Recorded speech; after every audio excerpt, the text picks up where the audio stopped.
Directions for your Sheree Smith inspired art. Name and code on the back. You'll be using paint sticks to complete the first step. Make sure you're gentle with them and make sure you're not twisting them up too high. Use lots of varieties of color to create organic shapes and then color them in until your paper is full.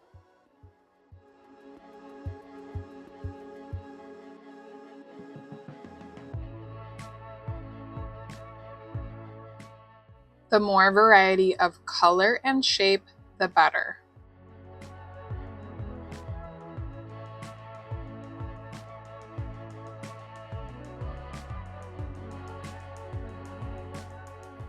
For the second step of this project, you're going to use short brush strokes, and we're going to practice on a scrap piece of paper first.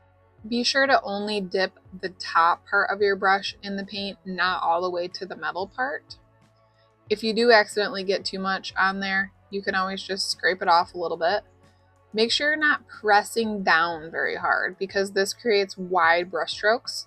You need to use the tippy top of your brush and you're holding your brush more straight up and down. It does take practice until you get kind of a flow.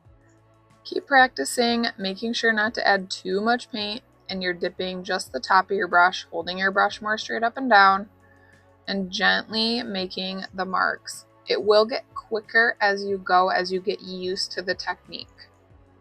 Then rinse your brush thoroughly, blot your brush, and try out another row. Try your best to make them as close to the same size as possible. A little bit of variety and change is okay, but you're trying to keep your lines close together and close to the same length. After a little bit of practice, and once you feel more comfortable, you'll be ready to start on your actual painting. Your lines should be about the thickness of your finger.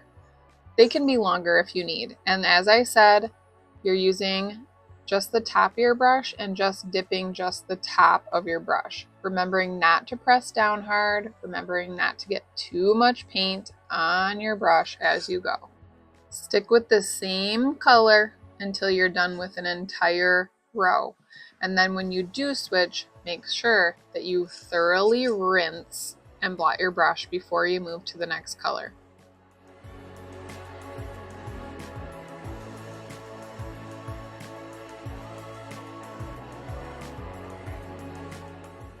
Just like when you practice, your next row should be very, very close to the first row. You can move your paper a different way if that helps you. You can turn it. You can turn it all the way upside down if you want, whatever helps you to reach better. Here's an up close of me just using the very top of my brush, taking my time, slow and steady, creating these marks very close together and very close to the row above it. Remember, if too much paint starts to build up on your brush and your brush strokes are too wide, scrape it off a little bit. Even rinse it if you have to help keep a nice point on the top of your paintbrush.